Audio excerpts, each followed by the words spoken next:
Newton second law. कौन सा law बताओ? Newton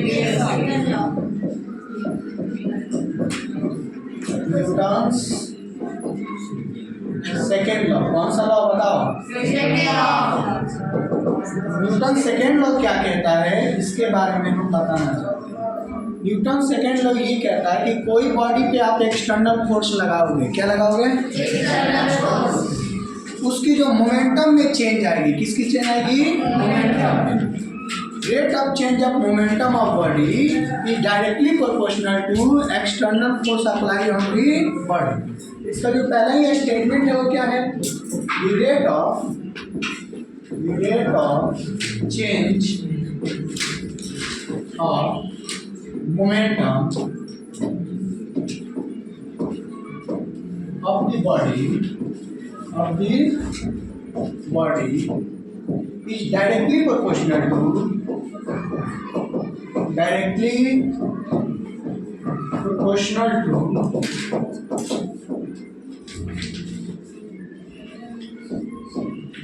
external force applied on body। ये न्यूटन सेकेंड लॉ का स्टेटमेंट था कि कोई भी बॉडी की मोमेंटम में कैसे चेंज आ रहा है, कितना से चेंज आ रहा है, ये बात उसकी एक्सटर्नल फोर्स पे डिपेंड करेगा। जैसे मैं बोलना चाहूँ, इसी को मैं लिखूँ तो क्या लिखूँ बताओ? फोर्स जो है, जो अप्लाइड फोर्स करेंगे किसी भी बॉडी पे, वो डायरेक्टली प्रोपोर्शनल किसके हो जाएगा बताओ? Change in momentum. किसके प्रोपोर्शनल हो जाएगा? Change in momentum. लेकिन किसके रेस्पेक्ट में बताओ? Respect to time. अब बात आती है कि इतना बड़ा लिखने से अच्छा है कि हम इसको सिंबल में चेंज कर लेंगे। मोमेंटम का सिंबल क्या होता है? पी। तो एफ एक्सटर्नल की मैं बात करूं, एफ एक्सटर्नल होगा वो क्या हो जाएगा? D upon D T. और डी क्या होता है? ये चेंज को बताता है, इनसिग्निफिकेंट चेंज। कौन सा चेंज? बहुत छोटे चेंज को ये रिप्रेजेंट करता है डी। तो क्या हो गया ये? कितना क्या है बताइए? External force applied on body directly proportional to change in momentum of the body.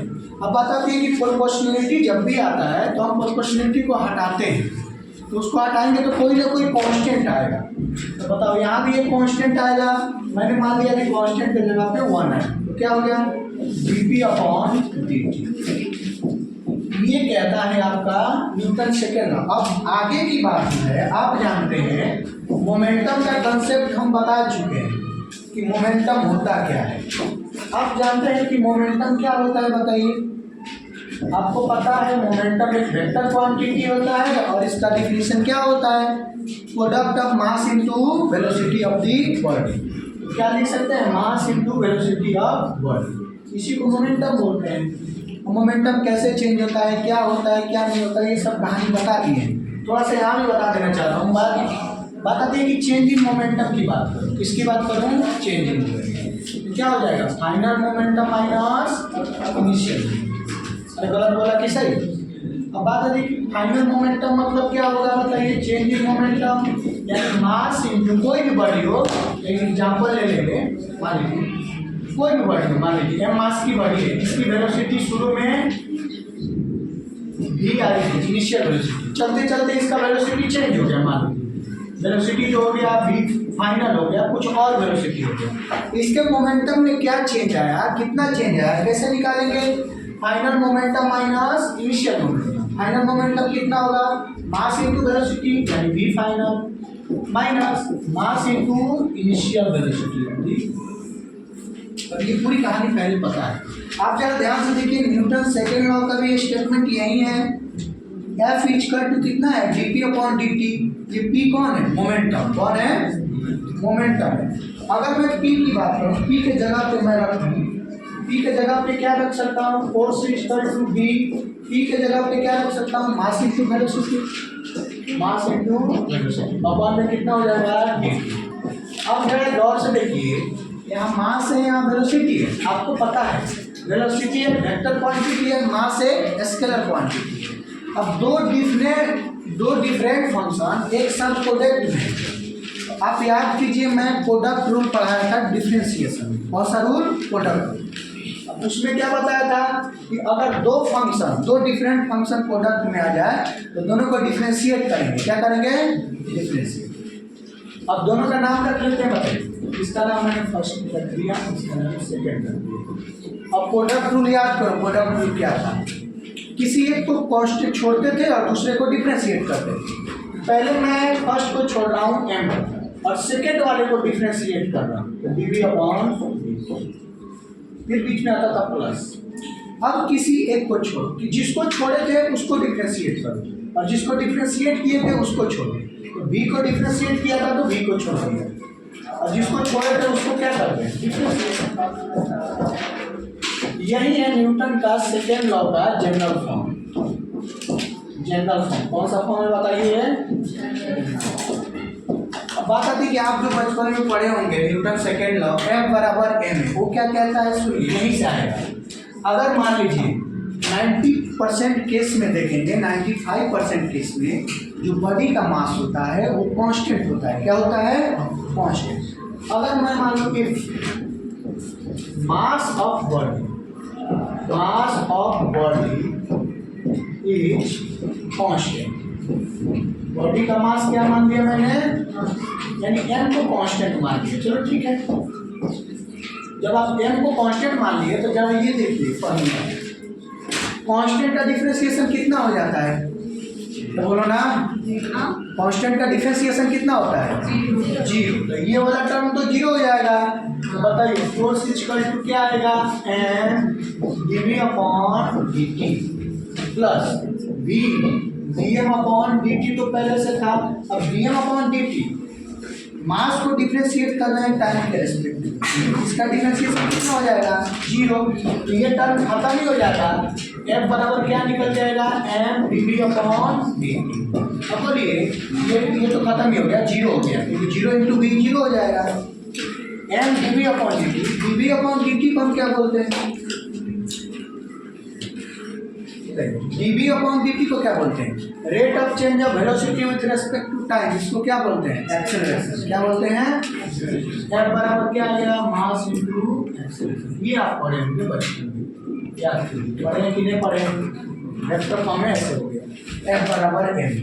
लेकिन जनरल फॉर्म ये है, क्योंकि क्वेश्चन में आपको देखने को मिलेगा मास भी वेरिएबल होगा। जब रॉकेट का प्रॉब्लम आएगा तो उसमें मास वेरिएबल होता है और 90% केस में जो है मास वेरिएबल नहीं रहता है। जैसे कार चल रहा है तो उसके मोमेंटम में कितना चेंज है, या कोई बॉडी दौड़ रहा है तो बॉडी का मास थोड़ी ना बदल जाएगा, नहीं बदलेगा। कार चलते चलते उसका मास थोड़ी बदलेगा, नहीं बदलेगा। लेकिन रॉकेट के केस में बदल जाएगा। अगला ध्यान से, हमारे पास जो कहानी आई थी वो क्या है कि जल्दी बताइए। हमारे पास जो कहानी निकल के आई थी वो क्या है कि F बराबर dp अपॉन dt। और ये कौन सा फोर्स था? एक्सटर्नल। अगर मान लीजिए एक्सटर्नल फोर्स 0 होता है, F एक्सटर्नल 0 हो गया, इधर कितना हो जाएगा? 0। ये dp अपॉन dt, ठीक है, dp अपॉन dt। तो अब ये इधर डिवाइड नहीं, इधर जाएगा तो मल्टीप्लाई, तो ये भी कितना हो जाएगा? 0 इक्वल टू dp। और ये चेंजिंग मोमेंटम है तो 0 इक्वल टू कितना हो जाएगा? Final momentum minus. अब ये इनिशियल इधर माइनस में, उधर जाएगा तो प्लस, यानी इनिशियल मोमेंटम इक्वल टू कितना हो जाएगा? अब बताइए जरा, जब एक्सटर्नल फोर्स हम 0 लेंगे, यानी बॉडी पे कोई फोर्स हमने लगाया ही नहीं, एक्सटर्नल फोर्स की वैल्यू 0 है, तो बॉडी का जो मोमेंटम रहेगा वो चेंज होगा कि बराबर रहेगा? बराबर रहेगा। देखो, जितना इनिशियल मोमेंटम उतना ही फाइनल मोमेंटम। इसका मतलब है कि मोमेंटम क्या रहेगा बताओ? Conserve. Momentum of body is conserve. समझ में? एक्सटर्नल फोर्स 0 हुआ तो मोमेंटम क्या रहेगा? कंजर्व। अब बात आती है कि यहाँ से क्वेश्चन जो एराइजेज होते हैं वो कैसे होते हैं, है कि नहीं? क्या क्वेश्चन एराइजेज ग्राफ वगैरह देख लेते हैं। अब बताइए, इसको देखते हैं कि क्वेश्चन कैसे एराइजेज होते हैं। Question arises on Newton second law, Newton second law. Newton second law का जो हमारे पास स्टेटमेंट था वो क्या था? जो एक्सटर्नल फोर्स था वो क्या था? dP अपॉन dt के बराबर। और आपको पता है, गौर से देखिएगा, ये dP अपॉन dt का मतलब क्या हुआ? इसका मतलब ये हुआ कि मोमेंटम का रेट टाइम के रेस्पेक्ट में किस रेट से चेंज हो रहा है, मोमेंटम किस रेट से चेंज हो रहा है, वो हमको क्या दे देगा? फोर्स। तो पहला बात ये डिफरेंशिएशन है। क्या है? तो आपको मोमेंटम देके फोर्स पूछ लेगा। कैसे? अब देखिए, टाइप फर्स्ट मैंने ले लिया टाइप फर्स्ट। टाइप फर्स्ट में जो पहला क्वेश्चन एराइज होगा वो देखिए question number first. If momentum is equal to 2t square plus 6t is given, then find force at t is equal to 2 second. देखिए गौर से देखिएगा बच्चों, सबसे पहले ये बताओ कि जो मोमेंटम है वो किसका फंक्शन है। इसमें जो p का वैल्यू है वो कितना दिया हुआ है? 2t square plus 6t। आप गौर से देखिए, मोमेंटम किसका फंक्शन है? टाइम का। यानी जैसे जैसे टाइम का वैल्यू इसमें रखोगे मोमेंटम चेंज होगा। और rate of change of momentum को ही क्या बोलते हैं? फोर्स। इसका मतलब है कि मोमेंटम जब चेंज होगा तब मुझे फोर्स मिलेगा। क्या मिलेगा? फोर्स। अगर मुझे फोर्स निकालना है तो क्या लिखना पड़ेगा? dP upon dt। तो बताइए dP का वैल्यू कितना है? P का वैल्यू कितना है? 2t square plus 6t। तो D लिखे 2t square plus 6t upon में कितना हो जाएगा? dt। अब ये फोर्स हो गया। अब जरा हमको बताइए इसमें एक टर्म है कि दो टर्म? दो टर्म है। अब ये दोनों टर्म को, दो टर्म है तो इसको डिफरेंशिएट करना तो हम रूल पढ़ा चुके हैं। तो बताइए कांस्टेंट बाहर आएगा, फिर पावर बाहर आएगा तो कितना हो जाएगा? 2 2 जा 4t। पावर में 1 माइनस हो जाएगा तो कुछ नहीं बचेगा, तो कितना पावर बचेगा? 1। और ये 6t का कितना हो जाएगा? 6। यानी ये हमारे पास फोर्स आ गया। अब बस ये फोर्स किसका फंक्शन है? टाइम का। और हमको t इक्वल टू 2 सेकेंड पे पूछा है। t इक्वल टू 2 सेकेंड पे कितना force? t equal to 2 second का फोर्स निकालेंगे। Force at t equal to 2 second. कितना second? t equal to 2 second. चलिए फोर्स मैंने लिखा 4t प्लस 6, ये हमारे पास निकल गया था फोर्स का वैल्यू। अब यहाँ पे मैं t का वैल्यू कितना रख दूंगा बताओ? 2 रखेंगे प्लस 6। 4 2 जा 8 और 6 कितना हो जाएगा? 14। यानी 14 न्यूटन का फोर्स आया। ये तो डिफरेंशिएशन वाला फॉर्म हो गया। कौन सा फॉर्म हो गया? डिफरेंशिएशन। यानी मोमेंटम दे दिया टाइम का फंक्शन था तो आपने फोर्स निकाल दिया। चलो ठीक है, हमने निकाल दिया, कोई टेंशन नहीं। अब सुनिए, अब इसी में स्लोप की बात करता है। किसकी बात करता है? Type 2। If momentum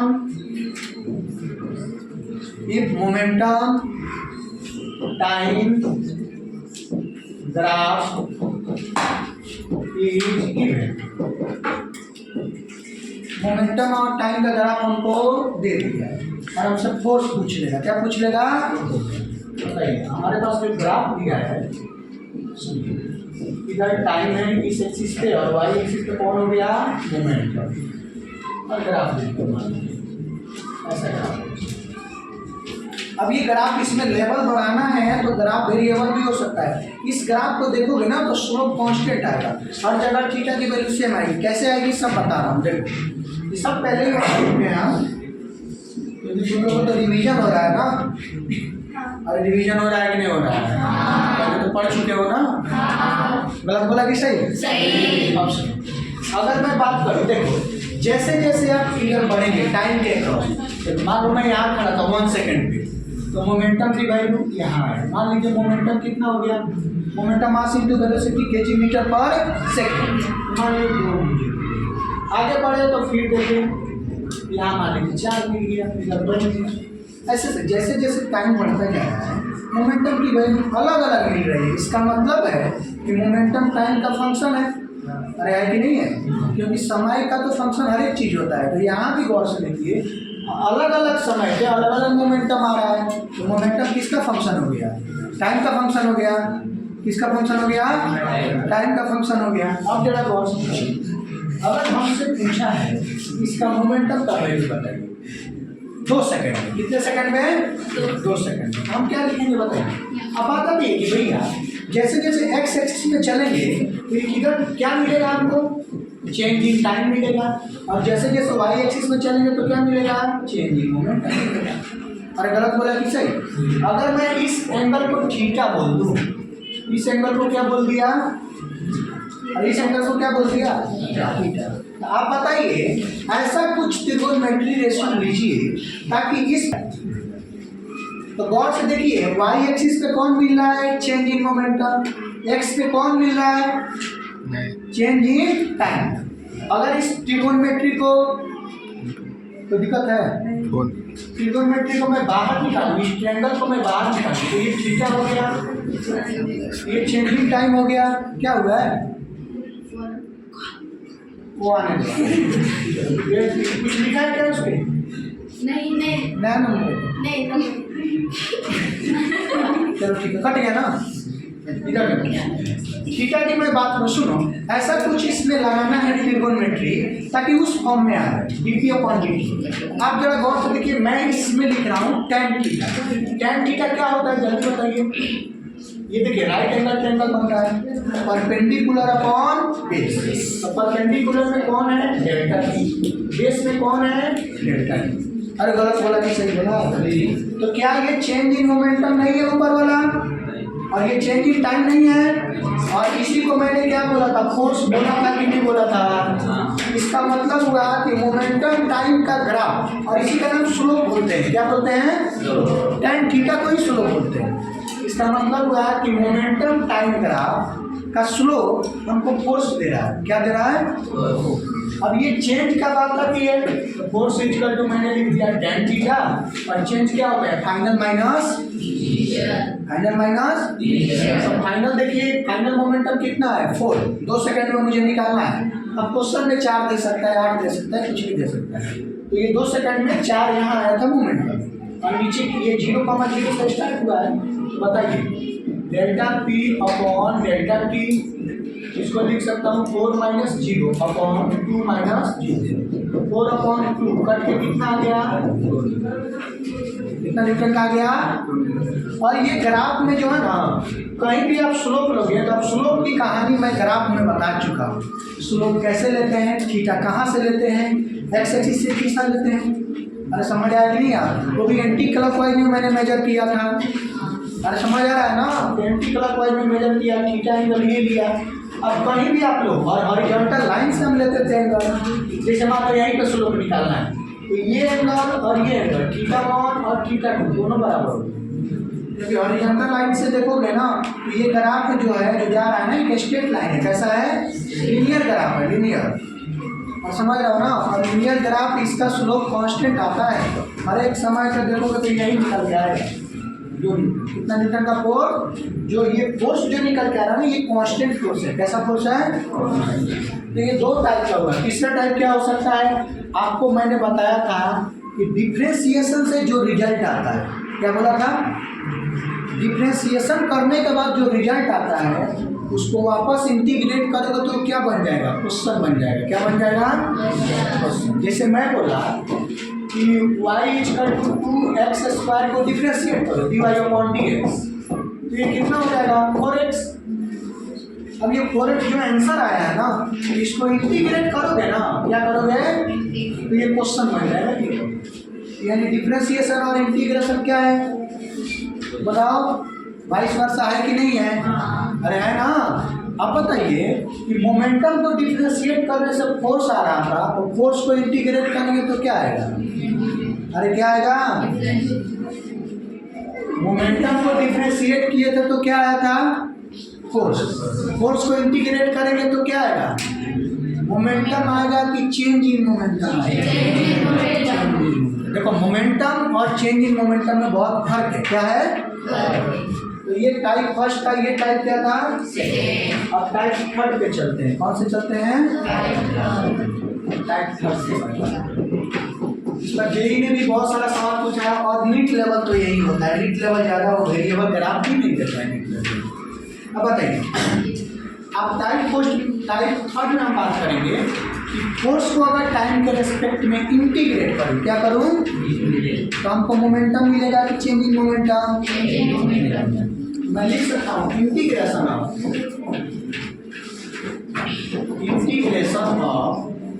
force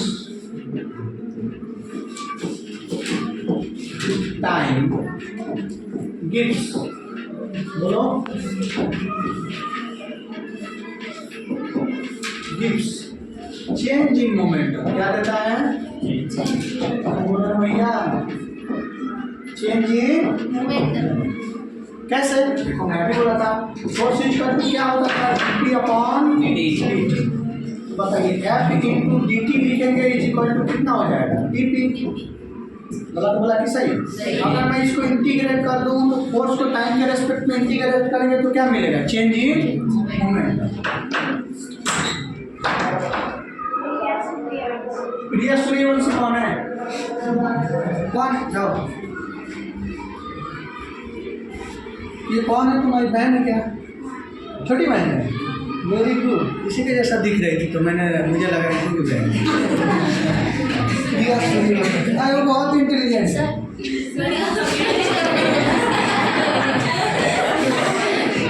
video बन रहा है नहीं? गड़बड़ हो गया कि नहीं? कोई बात नहीं, होते रहता है। इधर आप बताओ, फोर्स को सुनो, फोर्स को टाइम के रेस्पेक्ट में इंटीग्रेट करेंगे तो क्या मिलेगा? Change in momentum.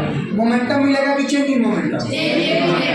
अब बता दी कि इसका क्वेश्चन कैसे करेंगे। तो आप सुनिए, मैं क्वेश्चन कर रहा हूँ, यही पे कर रहा हूँ, आप उस क्वेश्चन को गौर से देखिए।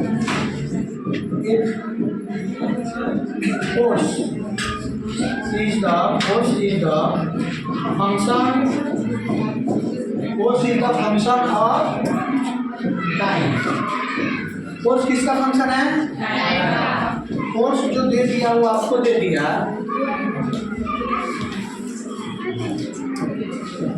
2t + 3। ये force is the function of time is given. शांत रहो, भागा मत करो। कितना देंगे? t = 2 second, momentum of body, बताओ, मोमेंटम ऑफ पार्टिकल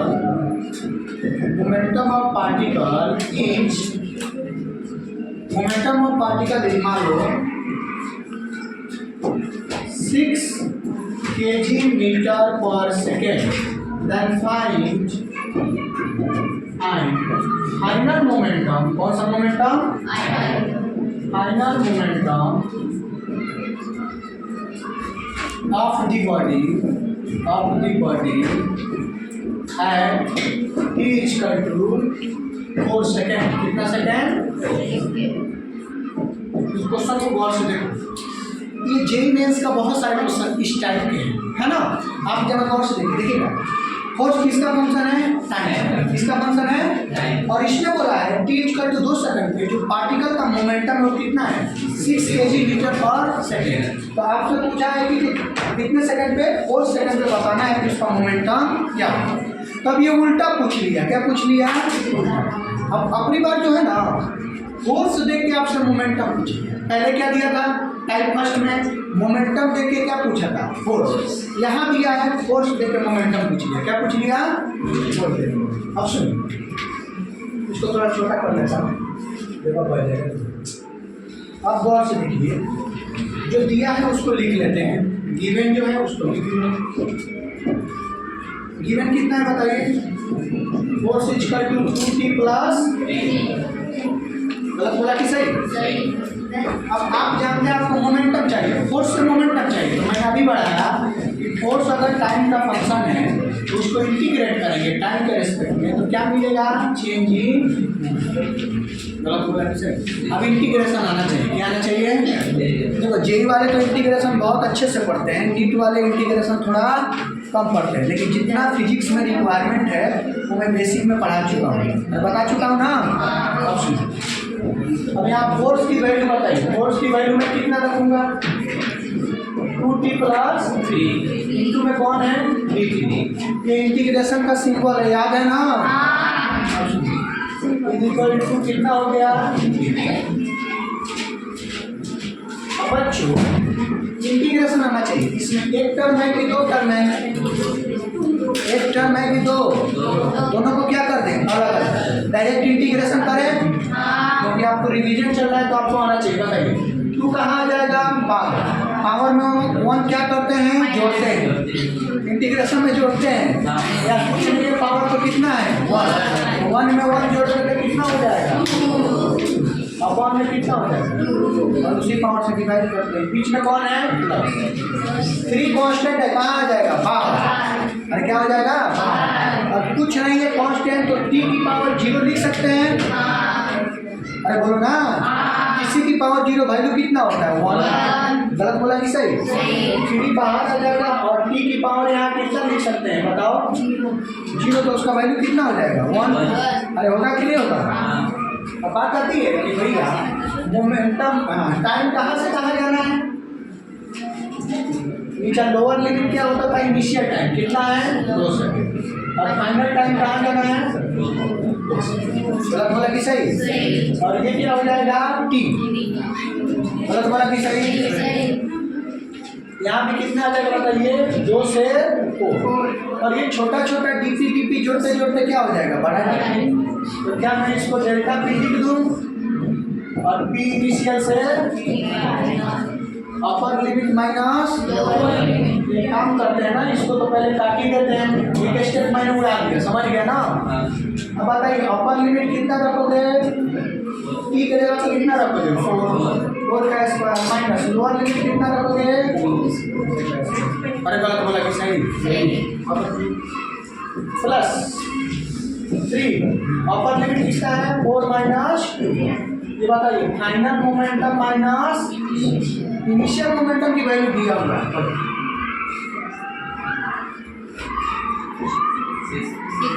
गलत बोला हूँ क्या? इनिशियल मोमेंटम दिया हुआ है ना, कितना दिया हुआ है? अब बताइए 4 का कितना हो जाएगा? 60 माइनस 4 प्लस 3 ये कितना हो जाएगा? 2 equal to final momentum minus initial कितना दिया हुआ है? 6। तो ये कितना होगा जल्दी बताइए? 12। 6 कितना हो जाएगा? 18। और ये इधर माइनस में इधर आएगा तो कितना हो जाएगा? Equal to final momentum. बताइए फाइनल मोमेंटम हमारे पास क्या निकल के आया बच्चों? 24 kg मीटर पर सेकेंड। ये क्वेश्चन है आपका। अगर इसी में लेवल बढ़ानी हो, क्या बढ़ानी हो? इंटीग्रेशन करने का जो रूल है ना, और जो इंटीग्रेशन जो फंक्शन दे देगा ना वो डिफिकल्ट दे देगा। क्या दे देगा? डिफिकल्ट। बहुत सारे फंक्शन इसमें मिक्स कर देगा। क्या कर देगा? मिक्स कर देगा। ठीक है ना? अब चौथा जो है चौथा